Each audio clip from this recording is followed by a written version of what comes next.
Alhamdulillahilladzi tawaffahu wa awliyaihi min anwaril bifaq Farafah qarrab asfiyaihi fil afaq wa tayyaba surar al-qasidina bitibi saraih fitini wa faq wa sabar bab muamalatihi billadini munajati syaraban hadbal madhab faqar bitabi maradi ala aqdamis salam wassalatu wassalamu ala sayyidina Muhammad wa ala alihi wa ashabihi al-baratis salam salatan wa salaman ila yawmin talam ashhadu an la ilaha illallah wahdahu la syarika lah syahadatan safan mawridula wa kam narju bihan najah min nari syaridatil ikram wa ayyamuna biha alaina qurbus siyam wa asyhadu anna Muhammadan abduhu wa rasuluhu asyraful khalqi ala al-itlaq alladhi asra bihi ala al-ardi hatta jawaza as-sab'ati bab amma ba'd ayyuhal ikhwan usikum wa iyaya bitaqwallah wa ta'atihi bimtithali awamirihi wa ijtinabi nawahi qala Allah ta'ala fi kitabihil karim ya ayyuhalladzina amanu taqullaha haqqa tuqatih wa la tamutunna illa wa antum muslimun faqala aidan ya ayyuhalladzina amanu taqullaha wa la tanzur nafsun ma qaddamat lighad wattaqullaha innallaha khabirun bima ta'malun. Ma'asyiral muslimin rahimakumullah. Memanjatkan puji syukur kepada Allah dan salawat kepada Nabi Muhammad SAW merupakan kewajiban yang harus disampaikan oleh setiap khatib dalam khutbahnya. Selain itu, khatib juga memiliki kewajiban untuk menyampaikan dan mengingatkan jemaah tentang wasiat ketakwaan. Oleh karenanya, pada momentum khutbah kali ini, khatib mengajak kepada seluruh jemaah untuk senantiasa memanjatkan puji syukur kepada Allah Subhanahu wa taala dan menyampaikan sholawat pada Rasulullah sekaligus meningkatkan ketakwaan kepada Allah. Bagaimana cara meningkatkan takwa? Yakni dengan senantiasa lumisma lagi menjalankan segala perintah Allah dan sekuat tenaga meninggalkan segala yang dilarang olehnya. Dengan upaya inilah kita akan mampu terus berada pada jalur yang telah ditentukan oleh agama sehingga tidak melenceng dan tersesat ke jalan yang tidak benar. Ma'asyiral muslimin rahimakumullah. Memang kehidupan kita di dunia ini seperti melewati sebuah jalan dengan lintasan penuh dinamika dan tantangan.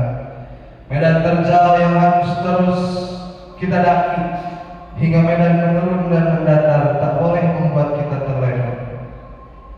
Perjalanan kita menyisakan masa lalu sebagai pengalaman, masa kini sebagai kenyataan, dan masa yang akan datang sebagai harapan. Sehingga kita butuh ragu-ragu agar kita senantiasa lancar dan selamat sampai ke tujuan, dan ketakwaanlah ragu-ragu yang mampu memandu kita berada pada jalan yang benar dan bekal yang paling baik dalam perjalanan. Berbekallah karena sesungguhnya sebaik bekal adalah takwa. Bertakwalah kepadaku wahai orang-orang yang mempunyai akal. Allah berfirman dalam Quran surat Al-Baqarah ayat 197. Ma'asyiral muslimin rahimakumullah. Dalam sebuah perjalanan panjang kita haruslah menyempatkan diri berhenti untuk beristirahat, untuk mengumpulkan kembali semangat dan tenaga guna melanjutkan perjalanan. Begitu juga dalam kehidupan dunia. Kita mesti harus menyediakan waktu untuk melakukan introspeksi, evaluasi, menghitung sekaligus kontemplasi yang dalam bahasa Arab disebut dengan muhasabah. Pentingnya muhasabah ini Sayyidina Umar bin Khattab pernah bertutur, hisablah diri kalian sebelum kalian dihisab, dan berhiaslah diri kalian untuk menghadapi penyikapan yang besar. Sesungguhnya hisab pada hari kiamat akan menjadi ringan hanya bagi orang yang selalu menghisab dirinya saat hidup di dunia. Dalam sebuah hadis riwayat Imam Tirmizi, Rasulullah SAW bersabda, "Al-qayyisu man dana nafsahu wa amila lima ba'dal maut, wal ajizu man atba'a nafsahu huwa hawa wa tamanna 'ala Allah." Orang yang cerdas, sukses adalah orang yang menghisab dirinya sendiri serta beramal untuk kehidupan sesudah kematiannya. Sedangkan orang yang lemah adalah orang yang mengikuti hawa nafsunya serta berangan-angan terhadap Allah Subhanahu wa taala. Sementara dalam Al-Qur'an, Allah juga telah mengingatkan pentingnya melakukan introspeksi diri dengan melihat apa yang telah kita lakukan pada masa lalu untuk menghadapi masa depan. Allah berfirman dalam Al-Qur'an surat Al-Hasr ayat 18, "Ya ayyuhalladzina amanu taqullaha wa tanzur nafsum ma qaddamat lighad wattaqullaha innallaha khabirun bima ta'malun." Yang artinya, hai orang-orang yang beriman, bertakwalah kepada Allah dan hendaklah setiap diri memperhatikan apa yang telah diperbuatnya untuk hari esok akhirat, dan bertakwalah kepada Allah. Sesungguhnya Allah Maha mengetahui apa yang kamu kerjakan.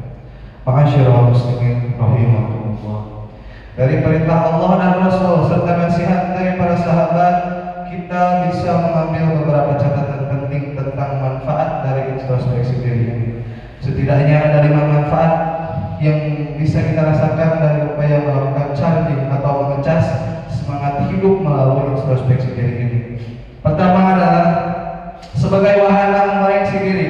Dengan introspeksi diri kita akan mampu melihat kembali perjalanan hidup sekaligus mengoreksi manakah yang paling dominan dari perjalanan selama ini. Apakah kebaikan atau keburukan? Apakah manfaat atau mudarat? Atau apakah semakin mendekat atau malah menjauh dari Allah Subhanahu wa taala? Kita harus menyadari bahwa semua yang kita lakukan ini harus dipertanggungjawabkan di sisi Allah. Hal ini ditegaskan dalam Al-Qur'an, Quran surat Yasin ayat 65, yang artinya, "Pada hari ini kami tutup mulut mereka dan berkatalah kepada kami tangan mereka, dan memberi kesaksianlah kaki mereka terhadap apa yang dahulu mereka usahakan."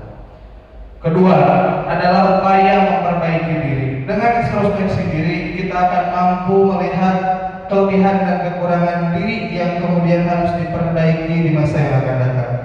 Dengan memperbaiki diri, maka kualitas kehidupan akan lebih baik, dan waktu yang dilewati juga akan senantiasa penuh dengan manfaat dan maslahat bagi diri dan orang lain. Yang ketiga adalah momentum mawas diri. Ibaratkan ketika kita pernah memiliki pengalaman melewati jalan yang penuh lika-liku, maka kita bisa lebih berhati-hati ketika akan melewatinya lagi. Mawas diri akan mampu menyelamatkan kita dan terjerumus ke jurang yang dalam sepanjang jalan. Allah berfirman, "Wa atii'u Allah wa atii'ur Rasul wahdharu fa in tawallaytum fa'lamu annama 'ala rasulina al-balaghul mubin." Taatlah kamu kepada Allah dan taatlah kamu kepada Rasul, serta berhati-hatilah jika kamu berpaling, maka ketahuilah bahwa kewajiban Rasul kami hanyalah menyampaikan ajaran Allah dengan jelas. Keempat adalah memperkuat komitmen diri. Setiap orang pasti memiliki kesalahan. Oleh karenanya, introspeksi diri menjadi waktu untuk memperbaiki diri dan berkomitmen untuk tidak mengulangi kembali kesalahan yang telah dilakukan pada masa lalu. Jangan jatuh di lubang yang sama. Buang masa lalu yang negatif, lakukan hal positif hari ini dan hari yang akan datang. Rasulullah SAW bersabda, yang artinya, siapa saja yang hari ini lebih baik daripada hari kemarin, maka ia tergolong orang yang beruntung. Siapa saja yang hari ini sama dengan hari kemarin, maka ia tergolong orang yang merugi. Siapa saja yang hari ini lebih buruk dari hari kemarin, maka ia orang yang dilaknat atau celaka. Hadis riwayat Al-Hakim. Kemudian yang kelima, sebagai sarana meningkatkan rasa syukur dan tahu diri. Kita harus sadar sesadar-sadarnya bahwa keberadaan kita sampai dengan saat ini sama sekali tak bisa lepas dari nikmat-nikmat yang telah dikaruniakan Allah Subhanahu wa taala. Oleh karenanya, introspeksi diri akan membawa kita mengingat nikmat yang tak bisa dihitung satu persatu. Jangan sampai kita menjadi golongan orang-orang yang tak tahu diri dan kufur kepada nikmat Allah. Allah mengingatkan kita dalam Al-Quran surat Ibrahim ayat 7, yang artinya, sesungguhnya jika kamu bersyukur, pasti kami akan menambah nikmat kepadamu, dan jika kamu mengingkari nikmatku, maka sesungguhnya azabku sangat pedih. Ma'asyiral muslimin rahimakumullah. Dari uraian ini, mari kita senantiasa melakukan introspeksi diri setiap saat. Terlebih saat ini kita berada di ujung tahun, akan memasuki tahun baru yang menjadi waktu ideal untuk melakukan introspeksi diri. Semoga kita senantiasa mendapatkan petunjuk yang terbaik dari Allah dan mampu melihat perjalanan tahun lalu untuk menjalani tahun yang akan datang. Amin. Barakallahu li wa lakum fi hadzal yaumil karim wa nafa'ani wa iyyakum bima fihi min as-salati waz zakati was sadaqati wa tilawatil qur'ani wa jami'it ta'at. Taqabbal minni wa minkum jami'a a'malina innahu huwal hakimul alim. Aqulu qawli hadza wa astaghfirullah li wa lakum fastaghfiruhu innahu huwal ghafurur rahim.